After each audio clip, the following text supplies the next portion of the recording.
বাংলাদেশে এখন পর্যন্ত নিয়ন্ত্রিত সংগঠন তো আমরাই আছি। আসলে আমরা এত জুলুমের শিকার হয়েছিলাম, হওয়ার পরেও কি কখনো এই ধরনের কোনো বলতে পারবে কোথাও আমরা হামলা করেছি? ধর্মভিত্তিক রাজনীতির একটা আভাস আমরা দীর্ঘদিন ধরে পাচ্ছি।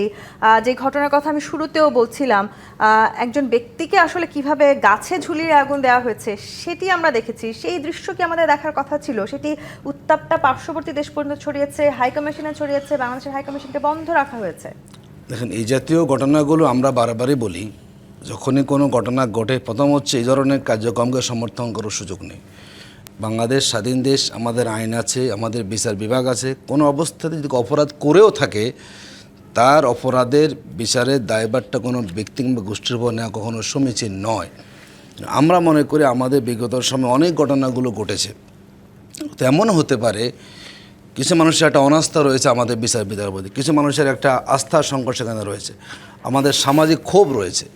আমরা মনে করি প্রত্যেকটি ঘটনাকে এক কেন্দ্রিক বিশ্লেষণ না করে কোন ঘটনাগুলো কেন সেখানে ঘটেছে, সেটার প্রেক্ষাপটটা সেখানে কী ছিল, যে সেগুলোকে আপনি সামনে নিয়ে আসেন, তাহলে এগুলোকে আস্তে আস্তে আমরা নিয়ন্ত্রণ করতে পারবো। সেক্ষেত্রে অ্যাডভোকেট আতিকুর রহমান, যেই শিবির নেতা আসলে উদীচী কিংবা ছায়ানটকে তছনছ করবার কথা বলেছেন, তারা আসলে কেন এই ধরনের কথা বলছেন সেটা কি আপনারা খতিয়ে দেখেছেন? বা আপনাদের সাথে যারা রাজনৈতিকভাবে একসাথে রাজনীতি করছে তারা কেন এই ধরনের সংস্কৃতিগুলোকে তছনছ করতে চাইছেন? নতুন এবং ফিরে আসা গ্রাহকদের জন্য নগদে চলছে ক্যাশব্যাক সহ প্রতিদিন হাজারো উপহার জেতার সুযোগ। হবে আশা আর ফেরা, সারপ্রাইজ সেরা। দেখুন, এটা একজন ব্যক্তি হলে তিনি বক্তব্য দিয়েছেন, এবং সে ব্যাপারে তো তাকে অবশ্যই সংগঠন জিজ্ঞাসাবাদ করবেন। কিন্তু আমরা বারবারই বলি, দেখুন আমাদের কোনো রেকর্ড কি এরকম আছে? আমরা এত জুলুমের শিকার হয়েছিলাম, হওয়ার পরেও কি কখনো এই ধরনের কোনো বলতে পারবে কোথাও আমরা হামলা করেছি?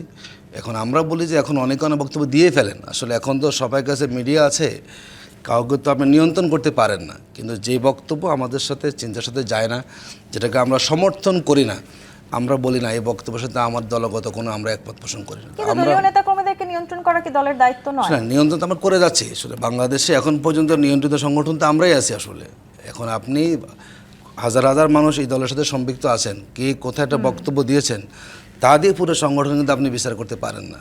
আপনি দেখুন যে আমরা পদক্ষেপ এখানে কিনেছি, যেখানে বিশৃঙ্খলা হয়েছে, অনিয়ম হয়েছে, ছাত্র শিবির আমার জামাত ইসলামী সেখানে জায়গা থেকে আমরা পদক্ষেপ নিয়েছি।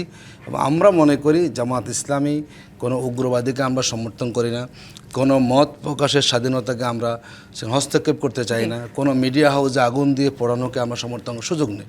আমরা মনে করি আমরা যে আদর্শে আছি বিকল্প আপনাকে সামনে আনতে হবে। কিন্তু কেউ আপনার বিপক্ষে বললো, তাকে আপনি এভাবে এই ধরনের কোনো আসলে স্ট্র্যাটেজি আমরা কোনো সমর্থন